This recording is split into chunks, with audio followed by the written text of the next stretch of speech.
And I invited Ashley and Antonio as well. Got you. So they got the link. They might pop in. Done. Redirecting to YouTube. Bam. We're live. Just like that. So what's going on, my friend? Man, everything is going well. I'm in this new office space I have. So this is the best view I got so far. But when I get it all set up, man, you gotta come, check it out and come visit me. No doubt, no doubt. I've heard you speak a couple of times on branding, on the topic of branding, and I think a lot of like the main points you make are pretty obvious to a lot of people who've been in business. But I wanted to kind of take this time to ask you specifically about real estate and how, because you've dabbled in real estate, you're investing in real estate, you've been in it for 4 or 5 years now. But like the overarching theme of this conversation, I want to kind of be kind of around the topic of how do we brand our real estate businesses? Because I think that branding in general, the basic rules apply. Absolutely. Across the board. But when you get into a topic or I guess a niche like real estate investing, and you're trying to brand your investing business, well, are you trying to brand being an investor? That kind of how necessary even is that? Right. And if you're being an investor, now it's different if you're going to be maybe a wholesaler, which a wholesaler is not an investor. A wholesaler is a marketer in a sales and marketing business. So that might be different, but there's so many people doing it. And there was a lady last night at the event who actually asked kind of that question, which I think was a great question, is how do I separate myself amongst all these people who are doing the same thing? But I think a realtor could say the same as a wholesaler. A realtor could say the same thing, that they're how do you separate yourself? You almost have to like have that knowledge and be really good. So I know I've given you a lot, and I'm not really asking you one specific question, but just kind of your general thoughts before we kind of really dig in.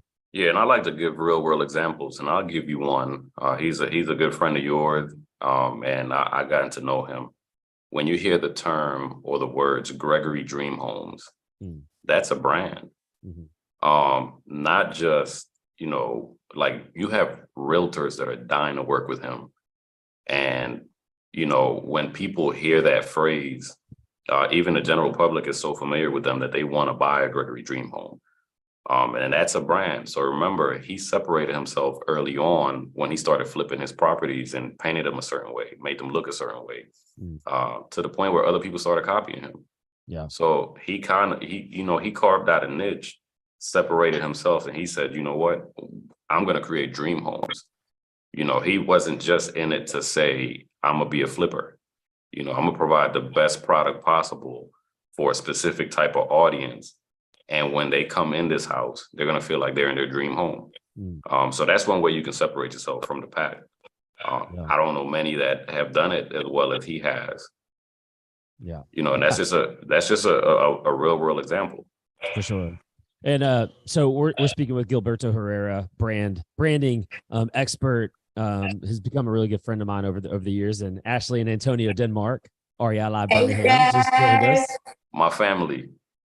Absolutely. Hey, G. Hey, Brian. Yo. What's up? So I'm just, we're just kind of having a conversation about branding and even like how necessary is it? So you mentioned, you brought up Matthew Gregory, and, and we can talk about, Ashley and Antonio, who've branded themselves as well. Yeah. And they've kind of gone down that road as well. But you've mentioned Matthew, who I've worked with a lot, and we've got a lot of videos right here on this channel of Matthew Gregory, flipping houses and doing his thing, which he didn't really take all that seriously, the branding part of it. I mean, he always had the kind of the Gregory Dream Homes, and he was always there. And I don't want to speak for him, but it seems from an outsider's perspective, even though I spent a ton of time with him, it seems as if Maybe I'll send him this link, this Zoom link. Maybe we can get him to hop on because that'd be interesting. That'd be really interesting if he hops on. But I don't know how much he set out to actually do that. He really didn't go down the whole branding. He had Gregory Dream Homes before I came along for sure. But I came along and I started recording him and really getting. It's almost like I got his brand out there. Absolutely. Or helped him, assisted him. He was going to do that regardless of who came along. And not only that, Brian, but he calls himself King Flipper. Yeah, I came up with that too. So he hates it, but it's a brand. It's a brand, and it got him really known in the space, outside of, it made him celebrity-like, everybody wanted to get close to him. So let's talk about that for a second though. Like this is, I think that this is really interesting. And Ashley, Antonio, you guys jump in. I mean, we're just having a conversation here, but being a celebrity or being celebrity-like, I feel like it seems as if there needs to be, or there is present, this element of fake it till you make it. I mean, am I wrong? Am I imagining that? Or does there need to be an element of that? I hear people talking about like, don't ever do that. And then I hear the opposite. You should do that. I don't know. I mean, I'm a big proponent of, you be as authentic as possible. But as you elevate, your status grows with you. 10 years ago, I wasn't who I am today. I would have never thought about being on a TEDx stage or, even REI Live. Or, getting paid $10,000 to $20,000 to speak for an hour of my time. The only reason I'm getting those opportunities is because of the way I brand myself, and, my name attached to certain things brings a certain level of crowd to events. And, let's go back to Matthew Gregory, calling himself King Flipper, and him having a reputation that he has as far as being a flipper and how quick he can close and how fast he does his deals, and the volume that he's able to handle. That started ringing bells in our community. I remember you and I were together and we saw him and a couple of other realtors, and that was the happiest I've ever seen realtors ever. Yeah. Because they're making money. You see what I'm saying? So, and they would do the bragging for him. So he didn't necessarily double down on, the science of branding, like the color psychology and things of that nature. But what he did do well is every property was almost similar. So if you drive by any neighborhood, his properties would stand out. We can look at them and say, hey, well, the way that's painted and the way the shutters are and the way the roof is, that's a Gregory Dream Home. And they would almost sell out instantaneously just because of that moniker, because the realtors would promote them as a Gregory Dream Home. Yeah. Almost like, Signature Homes or any other big builder. I feel like the fake it till you make it is all a mindset thing. I think people really don't want you to fake it. They want to really see the real you.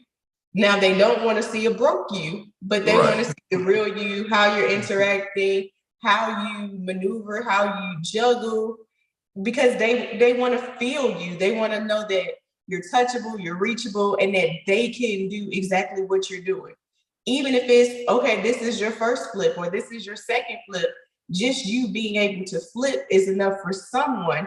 It may not be enough for everyone, but it's enough for someone to give them courage, to give them hope, to get off the sidelines. Absolutely. And you don't, I have a young man that I mentor, he started out his journey living out of a extended stay hotel room, and he would document himself there, motivating people, saying, hey, I'm gonna get out of this one day. I'm not letting this get me down. And now he's married, has a nice home, is working his dream job. His brand has grown. Now he speaks on, at least one stage a month, paid. But that audience has followed him throughout the years. So you don't necessarily have to write the whole book. You just got to be one chapter ahead of the people that you want to serve.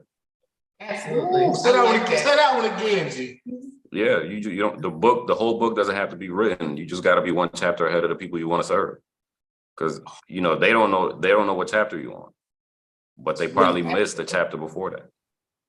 And that's a great point, because, and I've said this from the very beginning, somebody who's gone through, like, let's just say they've done one deal. Maybe they did one wholesale deal, or they did one flip, or whatever it may be. The person that's done one deal still has something to teach the person that's never done a deal before, ever. Definitely. Absolutely. Just because you haven't reached this level of like extreme success doesn't mean you don't have something to teach someone. But the fake it till you make it, I feel like, I did that. And I think that, looking back on it, I feel like it was something I feel like I had to do. Now today, looking back on it, maybe I went a little too far with it, but but I'm just being honest. I'm trying to influence, I'm trying to be an influencer in a space that kind of had its old kind of established guru, the kind of the older folks in the real estate game. When I got started, it was like this insider, kind of secret thing. You had to have been doing it for you. I've heard people say stupid things like, if you haven't gone through at least one full market cycle, then you shouldn't be talking.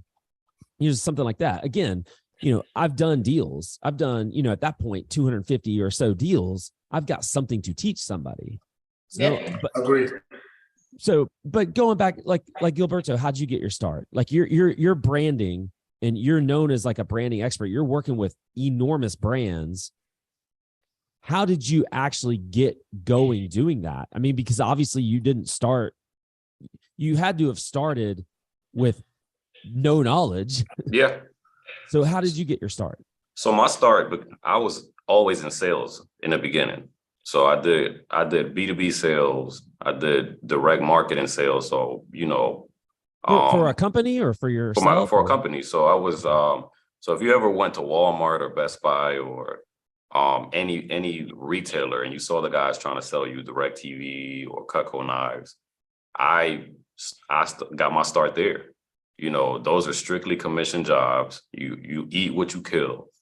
And I gained a lot of confidence that way, because you know how confident you have to be to sell someone something that they never thought they would buy. They're coming in to shop and they're leaving with something totally different. So the psychology of that, just built my confidence.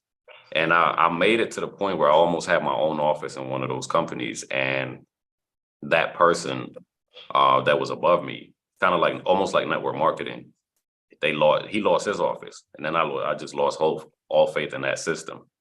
Then I went into retail sales, but I started reading books. So one of the things that I learned during that process is everybody that made it in that business, they would read every day. So there was a guy that was younger than I was, and he was a millionaire. And he would get to the office first, and he would always be reading. So I'm like, man, what are you reading? So he gave me 3 books: Think and Grow Rich, How to Win Friends and Influence People, and Rich Dad's Cash Flow Quadrant. So I immediately went and bought all, those 3 books. Read Think and Grow Rich first. Then I read How to Win Friends and Influence People, and I was hooked. And then when I read Rich Dad's Cash Flow Quadrant, something in me always said I needed to be in real estate. So after that whole debacle, I went into retail sales. A year later, I was like, I want to learn marketing. And, one thing that I did well in this market is I was always involved in the community. So I sat on many boards for nonprofits, which I still do. So it was easy for me to pick up the phone and say, hey, so, a good friend of mine, his name is James Geddes. He was a sales director for a radio company at the time. I was like, hey, let's get together. I want to, share some things that I'm trying to do. So we went to lunch, and I told him, I said, hey, man, I want to get into the marketing space. Any recommendations on what I need to do? And he was like, man, I actually have someone that's about to fire someone for one of my competitors, and I can connect you with her. Wow. So he can, yeah. So no marketing experience, right? Whatsoever.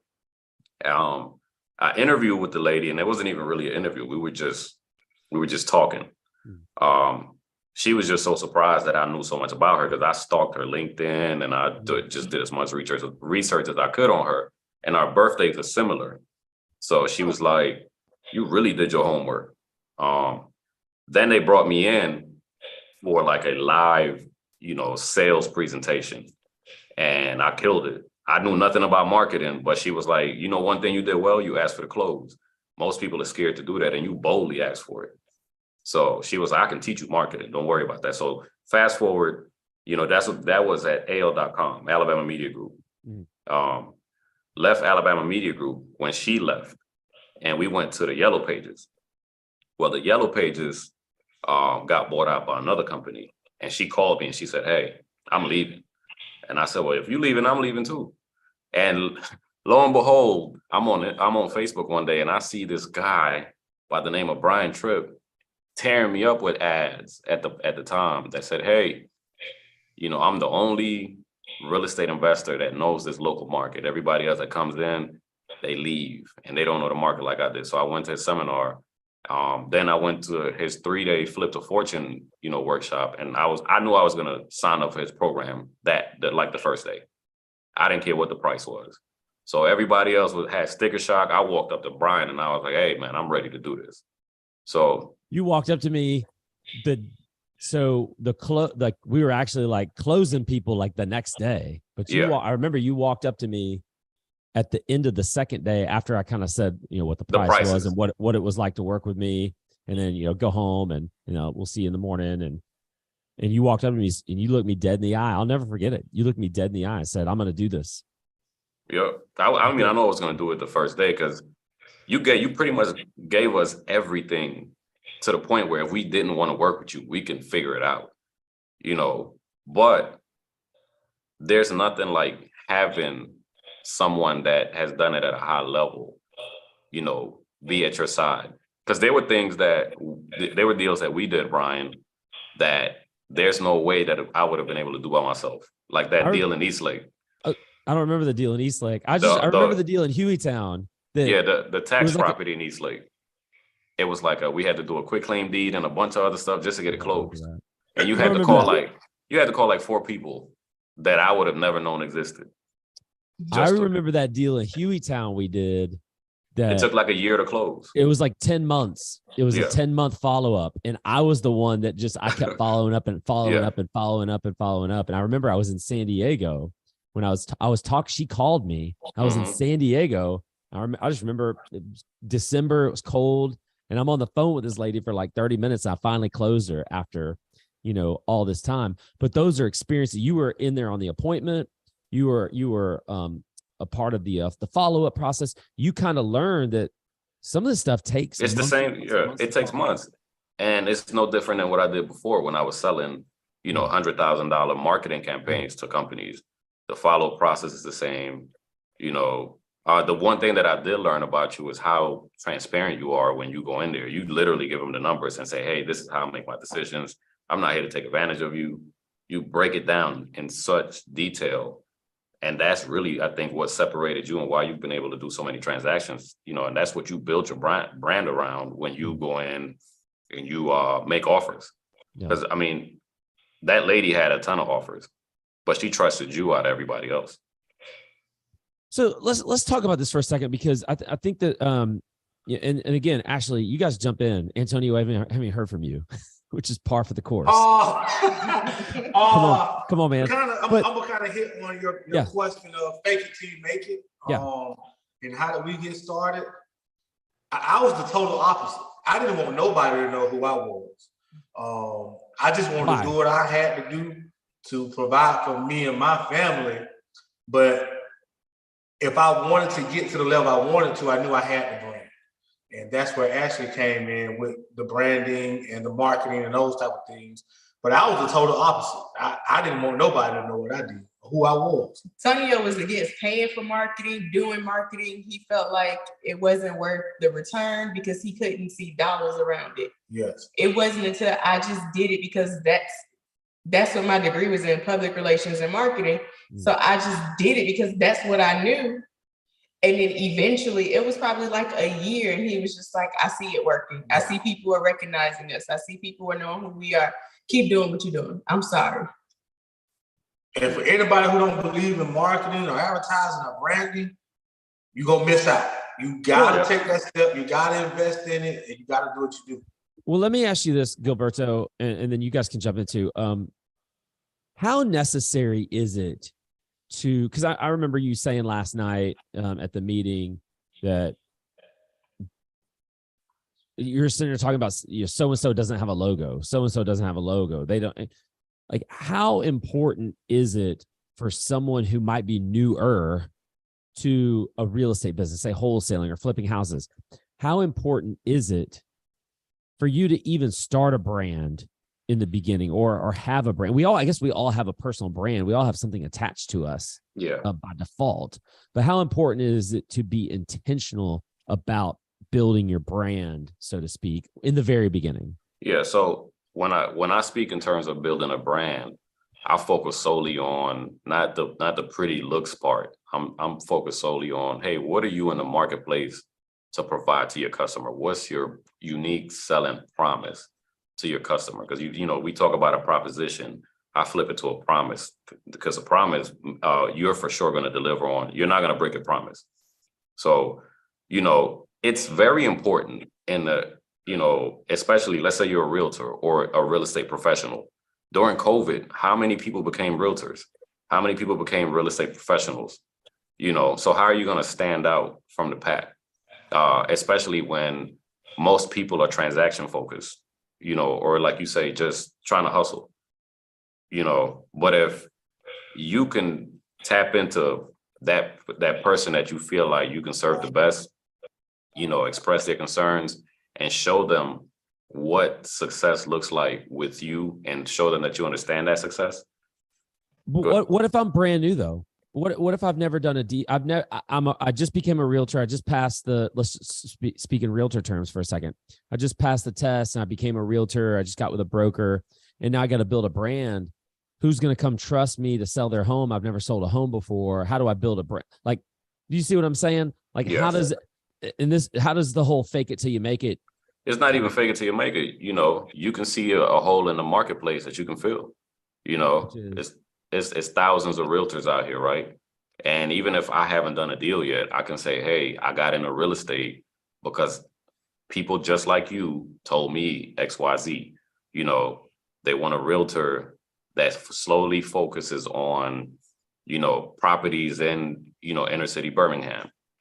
So I'm going to be your guy for that. And I promise you to find you the best property in XYZ, So it's even if you hadn't done a deal, you can still say, hey, because I'm paying attention to you and nobody's servicing you, I took it upon myself to make sure that I service you and people just like you.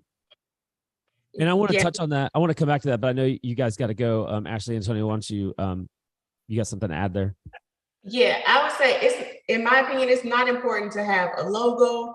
You just need progress over perfection. As long as you are marketing you are making yourself visible, I think is really important at the beginning so that people know what it is that you're doing, what new adventure you've started, and how you're willing to serve. I think G actually put on a good point. Yes, you're brand new, but what's your why behind it? Why did you get into this field? Why do you want to do it? Why are you so passionate about it? And what do you hope to accomplish? Because once people know what you are, who you are, what you're doing, and what you plan to do, then a lot of people will support you, whether you're new or you're seasoned. One thing I would say is find out who your avatar is and focus on them. Focus, and if you don't know what an avatar is, it's your ideal client. And market to them, talk to them, and they will find you. One of my coaches tell me either they're going to turn you up or they're going to turn you off. Don't be in the middle. You gonna speak directly to the people you speak to, and if they don't like your message, they'll turn you off. But the people that's turning you up will gravitate to you and eventually become clients. Absolutely. Right. I'll use a good example. One of your coaching students, Anthony Stone, he uses a lot of humor in his in the way he markets, and he still gets clients. Nobody else does it the way he does. And he realizes that that's who he is to the core. And he understands that not everyone's for him, but he's been pretty successful on, not using the same tactics as everybody else, posting the way they pose. You'll see all the realtors use the same graphics. Hey, just listed, just closed, under contract. They're the title company with the key. I had a realtor client that was local. She wanted to be the family realtor. So instead of her sponsoring like open houses, what she would do is she would throw barbecues.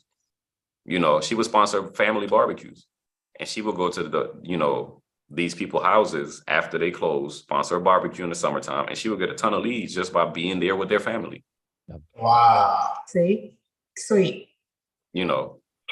So though, there's ways to set yourself apart. There's a realtor online. I think he's in California. He calls himself the realtor that will buy your home.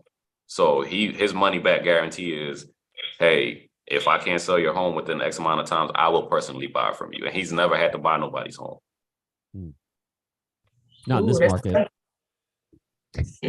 We'll see how that goes. We'll see what happens. let me throw this out there too, because of what you were talking about earlier, about kind of setting yourself apart, especially if you're new. I remember a guy in this local market who came to me, and we had done some business together. He was buying a little bit of property, doing a little bit of wholesaling. He became a realtor, later became a broker, but he was brand new and hadn't done anything yet. And as soon as I say this, y'all are gonna know who I'm talking about.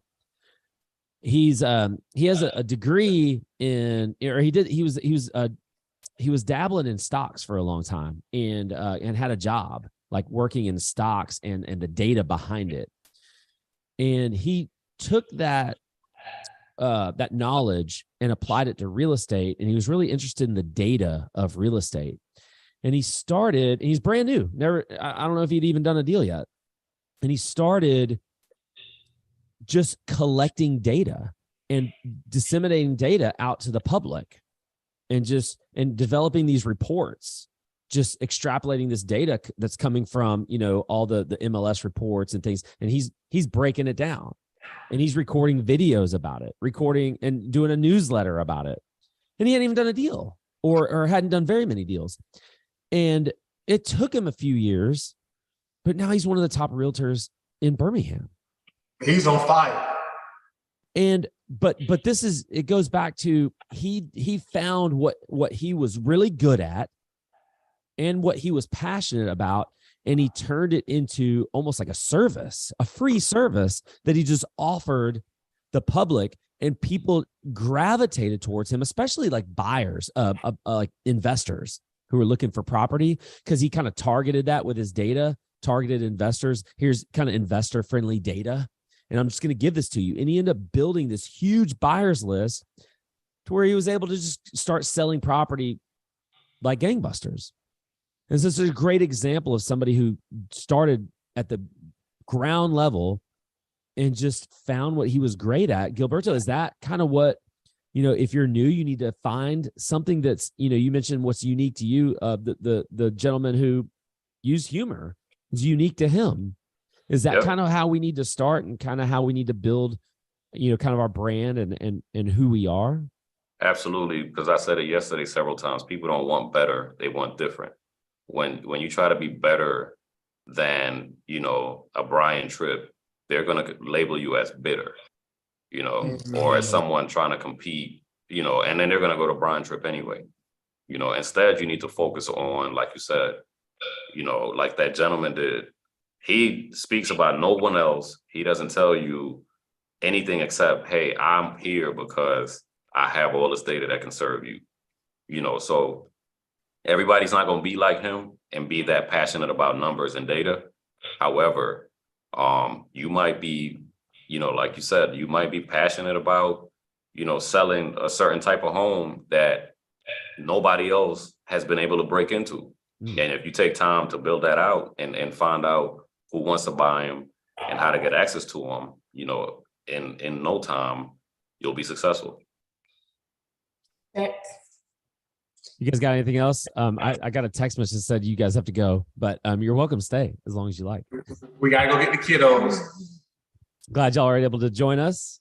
No problem. Thank you for the invite. Absolutely. For sure. I'll see y'all Saturday. Yes, see you Saturday. Love you guys. Love you too. See y'all. Peace.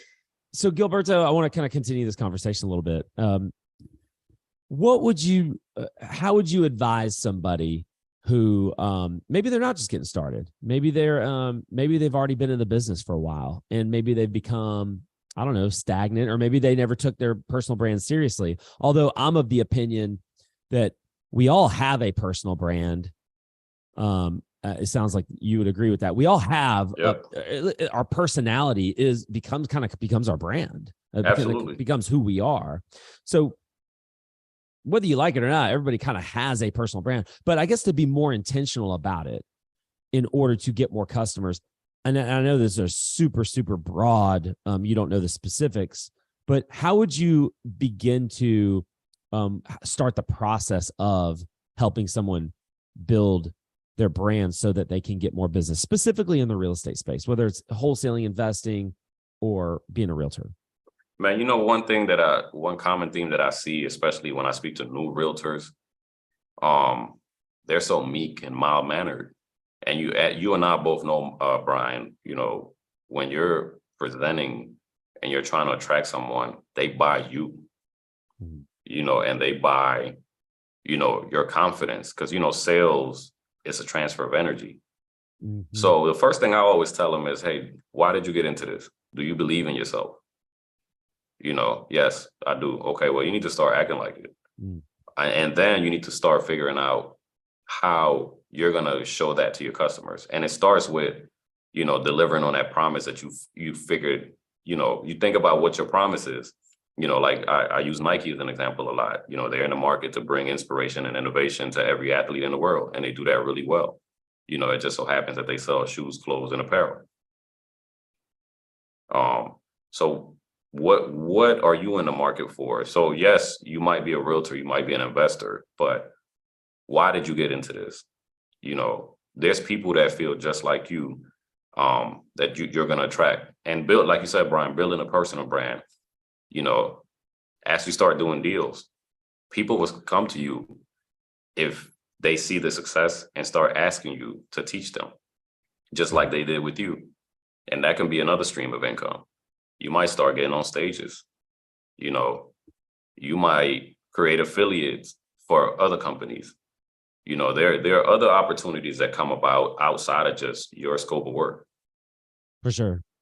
And I think, going back to what you said about, they're buying you. I use this example a lot, but I think has anyone ever approached you, Gilberto, about buying like their kids, popcorn, something from school, or, I'm talking about like the little tin popcorn things that you can purchase from like kids in elementary school. You know what I'm talking about? Those extremely overpriced $30, $40 popcorn bins. Oh my God. And all the candy and all that other stuff. You want me to tell you who sells it really well? The kids. Well, this is the point I'm trying to make. Have you ever bought one of those? I know you're a little bit younger than me. I've bought them. Do you want to buy it? Not really. Can you go to like Walmart or Target and get it for like a quarter of the price? Absolutely. Why are you buying it? Because I bought that child, and that child came to me because they're trying to meet a goal, and that's their way to get to that goal. And they're passionate about that. I'll give you another example, Brian. The World Games, right? We just had those here in Birmingham, right? Mm-hmm. You want me to tell you who I bought things from in the world market? The children. Why? Because they approached me. They were excited. Okay. They brought me to their table. let's take children off the table then, because maybe that's not as good of an example as I thought. But the point I'm trying to make is, have you ever bought something from someone where it was more expensive from them, but you could have bought pretty much the exact same thing from someone else, but you bought it from them? Absolutely. You bought it from them for a reason. You bought them. You said you bought that child. You bought them because it's either a friend, or it's someone you became friendly with, or it's relationship based. Yeah, or to the core, maybe that product made me feel like my status went up. Maybe I feel like just being attached to that person, my life will be better. It could be several different variations. Yeah, because you mentioned the iPhone. I think a lot of people agree, and I've been an iPhone guy for, it has to be, let's see, 2008, I think. So you're sitting here talking about 13, 14 years, and I've never even touched an Android. I don't know anything about an Android, but I've heard from a lot of people that Android, it's not as, you can do more on it. Yeah, it's customizable. Right. But I don't know, and I never will know, because I don't care, because I'm dead set on my iPhone. Right. And I'm sure you have a Mac. I got my MacBook Pro that I'm right here on. Yep. And an iPad. I got iPads for the kids. Yeah. Yeah. And I don't have like an Apple logo on my car or anything. I'm not like an Apple apologist, or it's something. You know why I have a MacBook? You know why I have a Mac, computer? Because every PC I've ever owned, it craps out and it goes slow after like a year or 2 years. Yep. I've had this MacBook Pro right now that I'm talking on, that you see me on. I've had this thing for probably 6 or 7 years, and it runs as smoothly, as perfectly as it ever has. And they've always been that way. I'll never not own a Mac. Yeah. But remember, at one point, Microsoft was killing Apple, and it wasn't until Steve Jobs came back and he focused on, the brand and really creating that cool appeal to the Mac, to the Mac products. So Gilbert, and I keep asking you how, and there's a million different ways to do it, but what you just said right there, I think, is really big. Is we, as real estate, as wholesalers, as realtors, as even as investors, I guess if we're saying we buy houses, even if we're buying the house or we're not buying the house, we're wholesaling it to someone else. If we say we buy houses, there's a million people that say that. How can we want to be the cool factor. We want to set ourselves apart. We want to get that house. We want to get it to where that homeowner is going to trust us enough to sell us their property for maybe even lower of a price than what the competitor is offering. How do we get them to call us and not someone else? Or is it just a matter of just bombarding? Is it more about volume of marketing versus the actual messaging? I think it's both.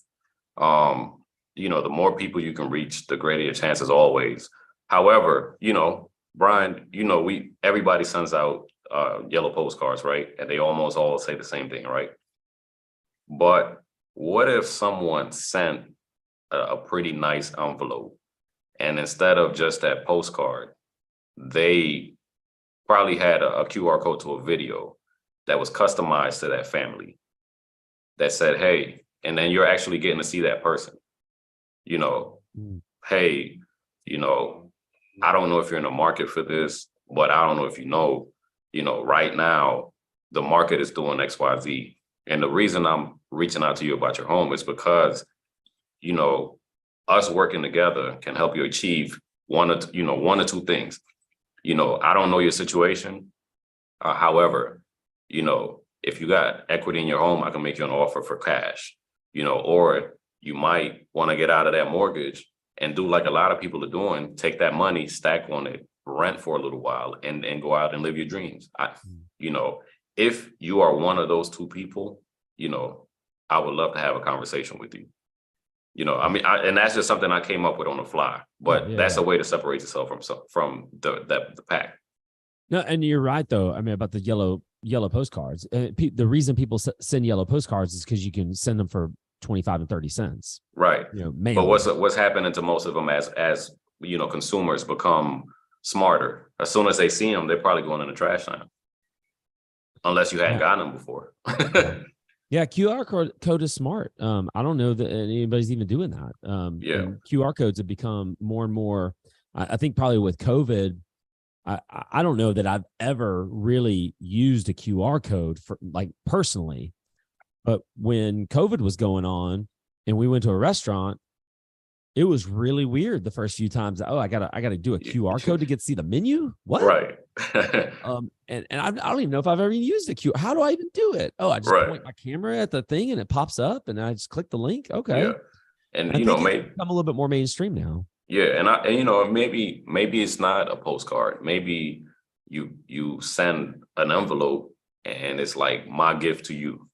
You know, something along the lines of that, and you know, you get the person excited to even want to open that envelope. You know, you automatically bring feelings of joy out of them when they get this envelope, and when they open it, you know, you follow that up with your offer.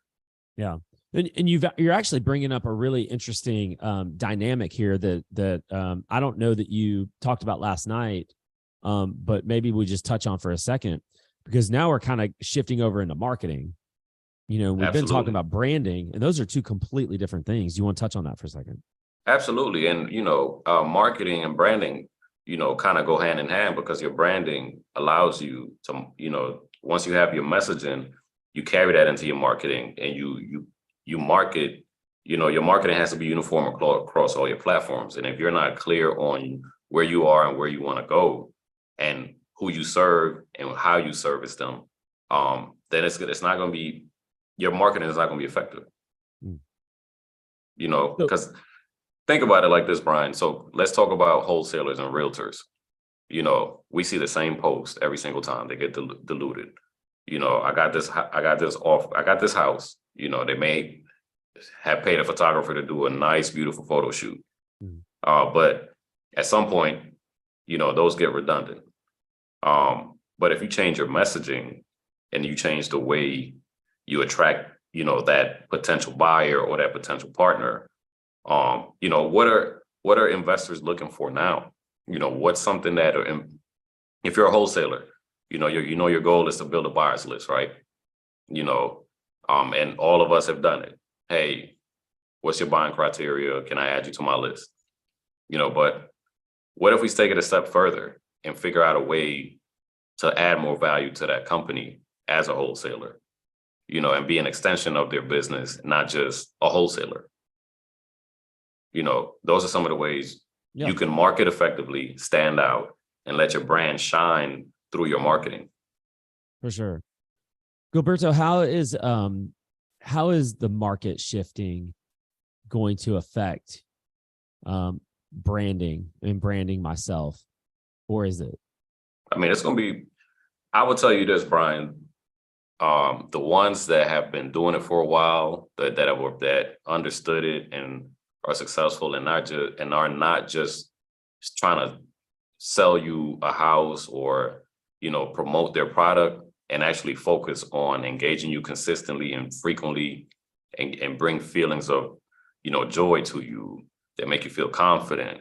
You know, like I was, you know, talking about Jeremy Norman. He built a real estate brokerage, and all he focused on is his brand. And he wanted to build a luxury real estate brokerage. And now he has offices all over the nation.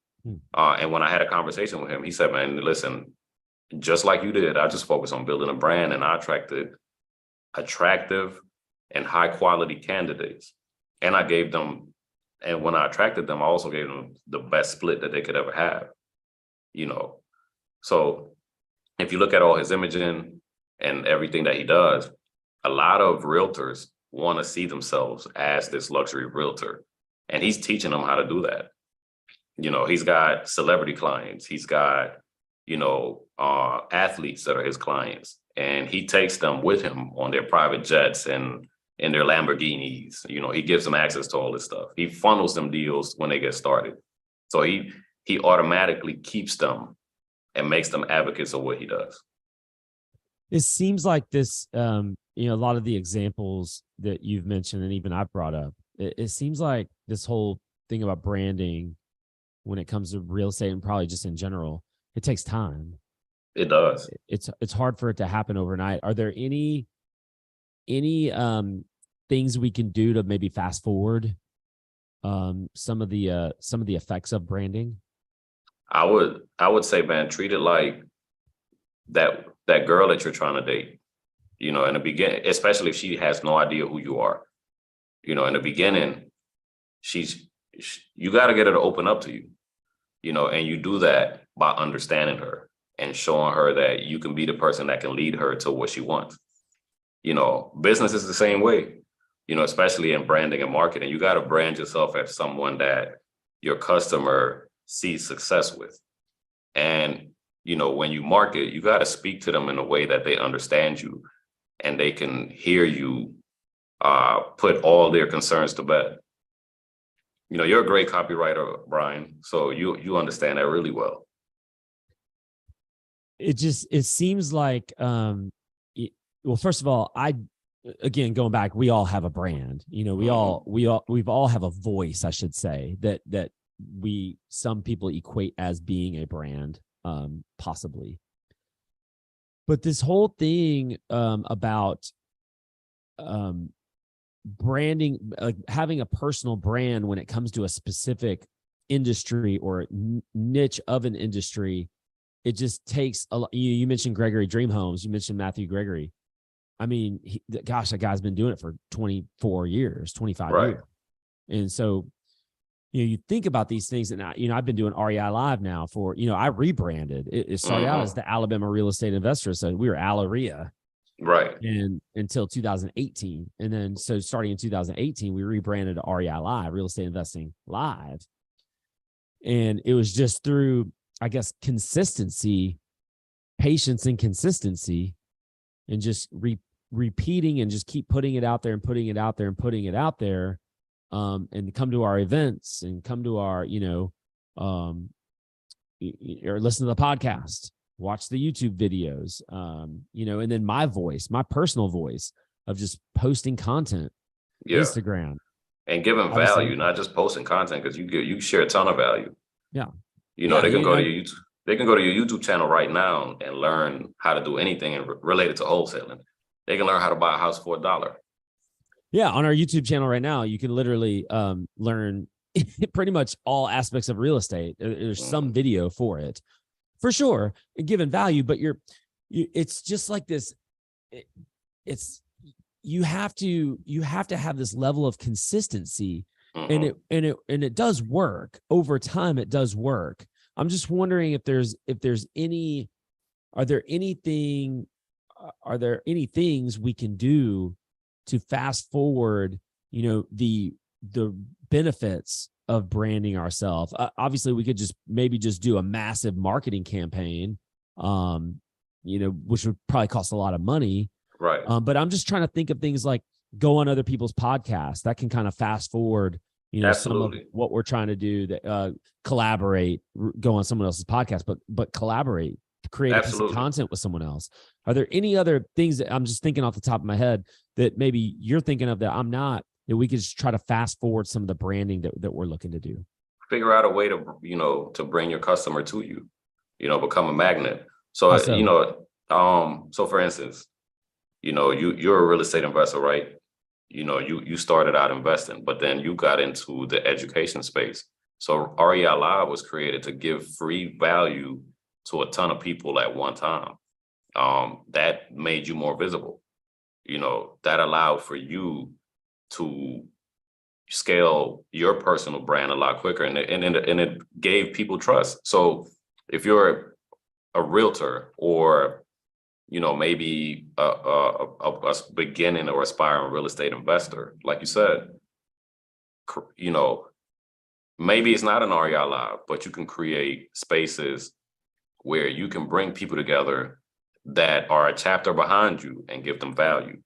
And get them to learn more about what it is that you are doing and learn more about them. And then on the back end of it, you have, because you gave them that information, and because, it's like you call it's going to be marketing. You got to let your brand is not going to propel unless you strike a match and start marketing. And that doesn't mean you got to spend a ton of money on ads.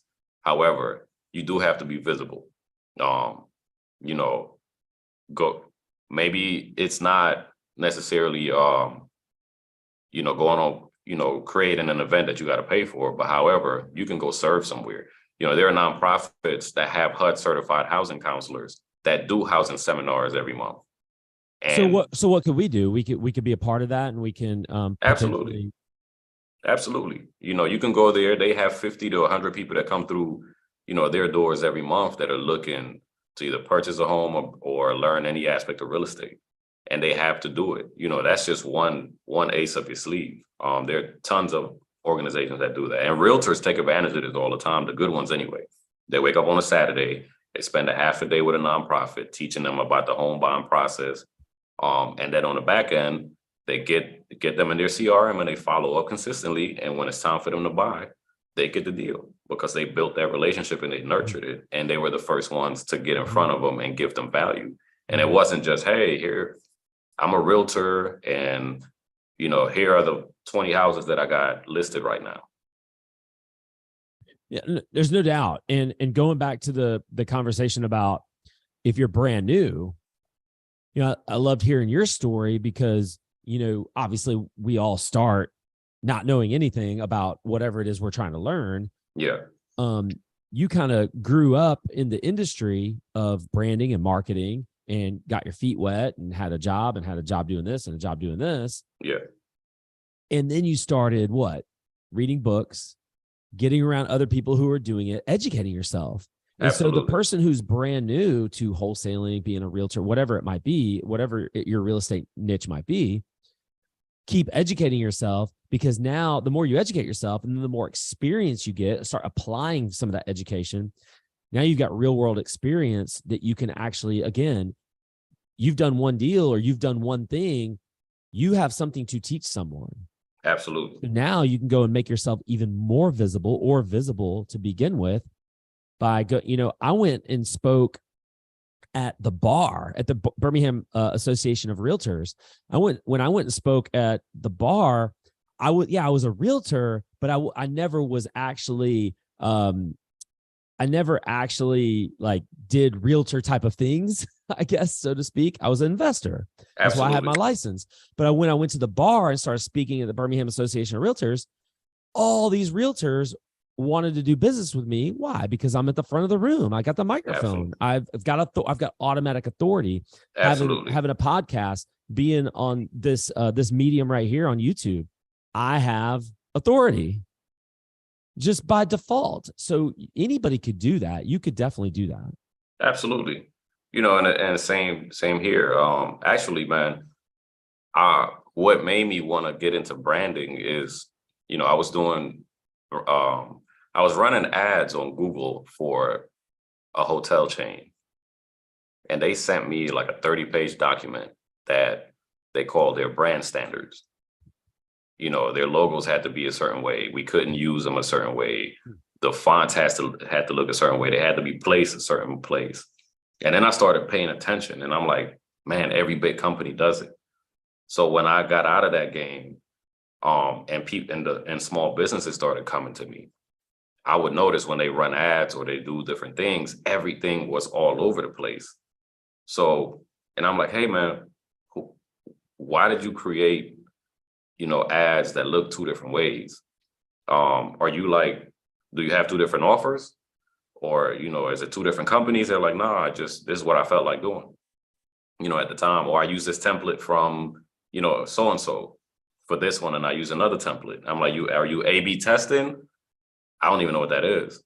And then I would notice when they would promote on social media or post on social media, I couldn't identify anything they did because everything was all over the place. And they didn't quite understand how people consumed information from a branding standpoint.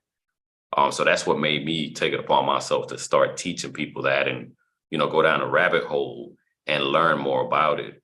Not necessarily because I was so passionate about it. It's just a need that I saw that I needed to fill at the time.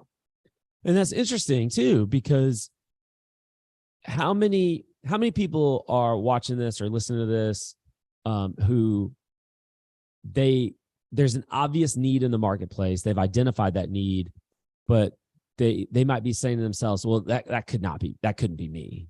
That couldn't be me who fulfills that need. So that's for somebody else. But you've taken the bull by the horns. Absolutely. And now you've made like an incredible name for yourself in a pretty short amount of time. Am I wrong?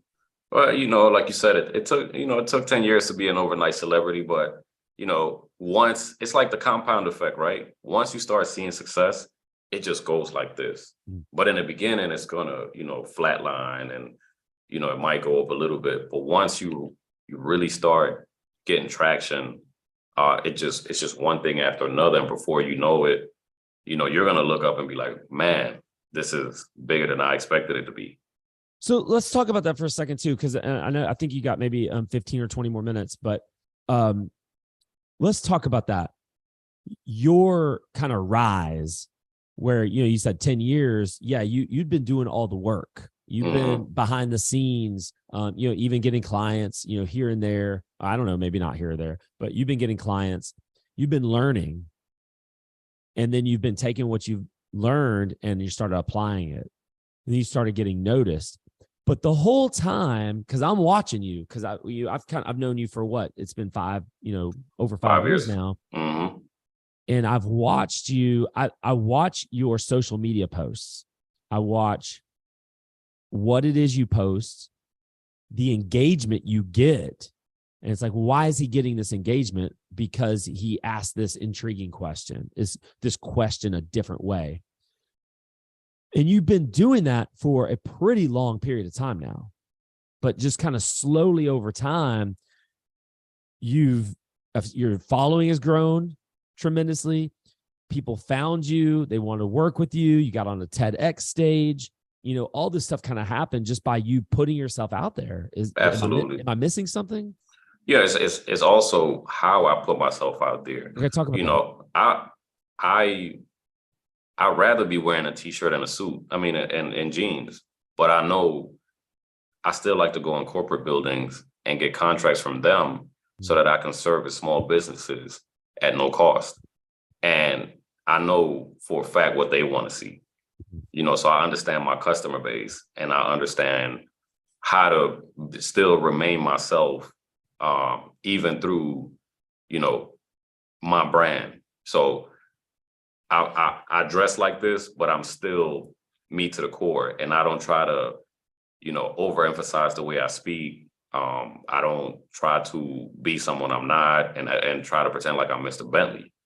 I still have, my core values to the core, and I'm still that kid that was born in Panama, migrated to the United States, grew up in Brooklyn, New York. So my upbringing also, I use that to my advantage because I can be relatable to anybody. I have so many cultures in my family. I've lived in different places. I grew up around, tons of different people. So, that's a part of, who I am, my relatability. And, I understand my audience really well on all my social media platforms. So that's why when I put something out, I know I always got it in the back of my mind, what is it that they would want to share with someone else? Or what is it that would make them want to comment on this? Forget the likes. I want engagement. I want them to comment on it, and I want them to share it with someone else, because if they share it with someone else, they thought it was good enough to share with their audience that trusts them. And that audience is going to start coming my way. But you weren't always, I don't know. It doesn't seem like you were always maybe that intentional about it. You've definitely, I've noticed over the years, you've kind of fine-tuned that. What made you in the very beginning, when you first started posting, maybe 5 years ago, where I first, kind of met you? Why were you doing it in the beginning? Were you trying to build a brand? Were you conscious of that? Not really, honestly. Just like everyone else, I had a way I had to feed my family. And when I learned marketing, marketing is such a broad term, right? I was on the Google side of things. So, search, pay-per-click, SEO, Google display ads, and even YouTube TrueView, anything Google related, I knew.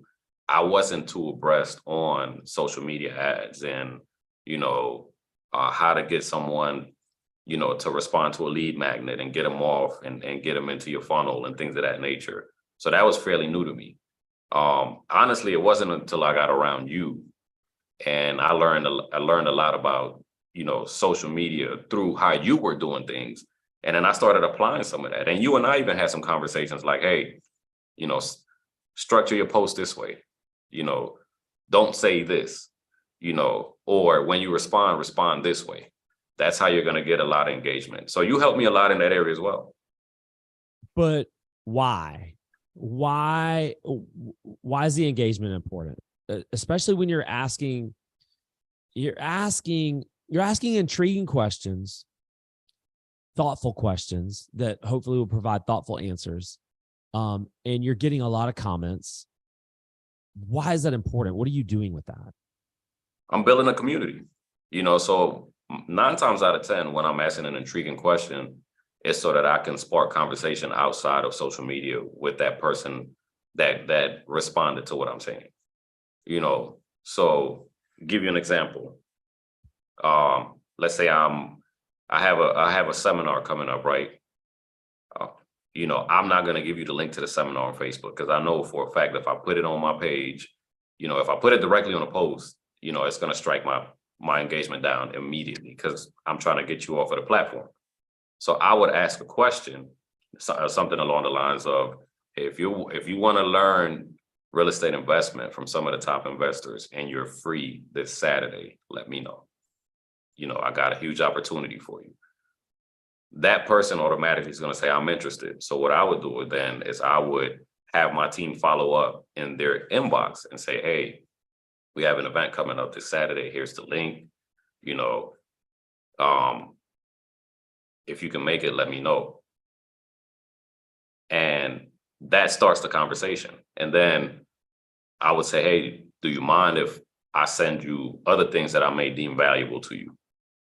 And I'm constantly adding value through email and, constantly building up my SMS list, my text messaging list. And I don't sell 99.9% of the time. I'm just sharing things that are valuable. I have a newsletter that I write. I send them my newsletter on anything you can think of, from how to be a better salesperson, how to grow your social media following. So just anything that my audience finds valuable.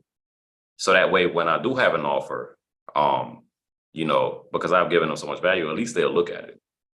Yeah. And you mentioned the word community. Why is community? So I understand all the other stuff that you just talked about individually, but why is community so important when it comes to social media and building our brand, especially when it comes to real estate? There are billions of people on social media, and right. When you build a community, 9 times out of 10, you're building a community with like-minded individuals that are on the same path as you, so you can serve them at a higher level, and you can learn what they want to see, in real time. But why is that important for the community aspect of it, and not just an individual like one-on-one basis?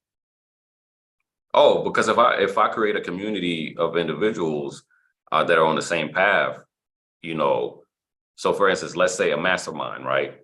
You have if you create a space where certain people at a certain level can bounce ideas off of each other, the synergy in the room alone creates space for bigger things to happen.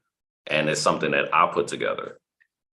So I'm not just selfishly doing it for myself. I'm putting them in a position to network with other individuals that are just like them and to do things outside of just me.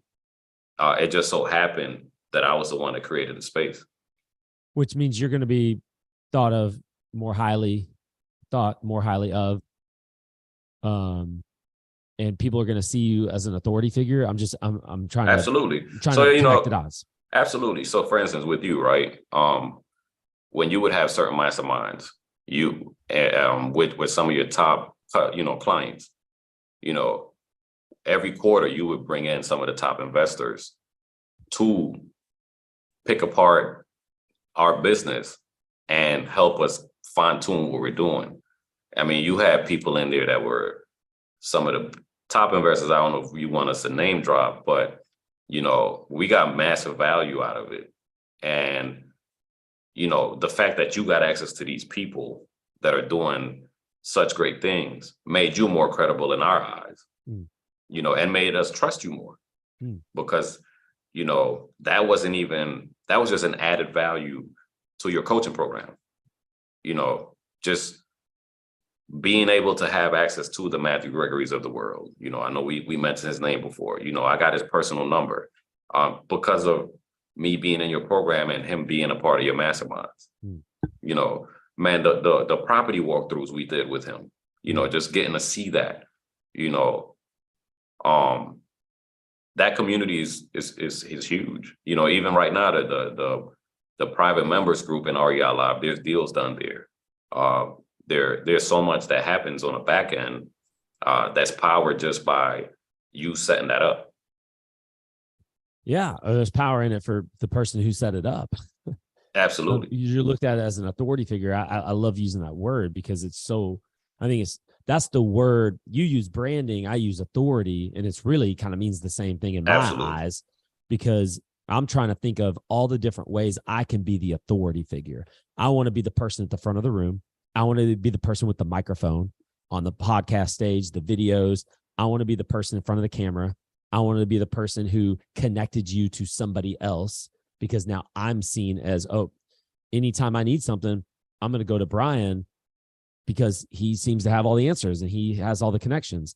I want to constantly position myself as the authority figure, and to kind of maybe put a bow on this whole thing, Gilberto, it's my opinion that anyone, brand new or not, can have some level of authority, and you don't necessarily have to be faking it until you make it. There's the example I like to give is there's a young man who started a meetup group. Again, person at the front of the room, you automatically have authority. He started a meetup group and he had never done a deal before in his life. I remember that. He just became the person who organized it and let other investors come, and he just asked questions. And he admitted, like, I don't know anything. I'm just trying to learn. The whole reason I'm doing the group is to learn.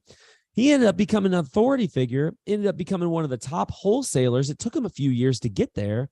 He ended up becoming one of the top wholesalers in Birmingham because it all started with him not knowing anything, and he just became an authority figure. People wanted to do business with him and work with him because he was at the front of the room for that simple fact. Gilberto, put a bow on this whole thing. Is that kind of going back to, branding? Should everybody be branding themselves?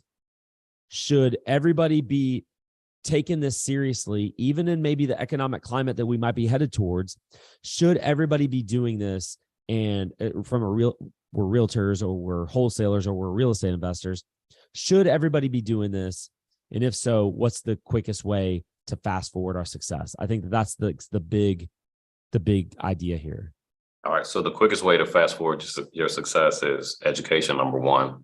There are a ton of resources on YouTube that can teach you, how to position yourself as the authority, no matter what level of expertise you have.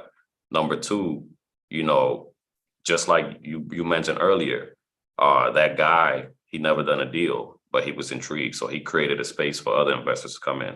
So how can you carve out a space to bring your target audience to you, so you can be the authority? And then number three, be really clear on who you want to serve and really know what their pain points are or what the pleasure points are. So, we always talk about either someone is running away from pain or running towards pleasure. If you can erase those two things, if you can erase one and give them the other one, in a unique way, then you, my friend, are going to be an authority, and the floodgates will open up for you. For sure. And you sitting there going back to, step one, you said, educate yourself. You've got a book or you've got some resources. Absolutely. You've been generous enough to give away. How can people get a hold of you? How can people get in touch with some of those resources you might have? So I have a book, it's called How to Scale You, and just like we talk about scaling businesses, there is no business without an authority figure. The Steve Jobs of the world, Apple is as big as it is because you had a prominent figure like him. Look at Elon Musk and what he's done with Tesla and SpaceX and every other company. He pretty much enhances what they're doing. Kanye West with, Adidas, like it or not, he brought in 40% of their revenue. He's an authority figure.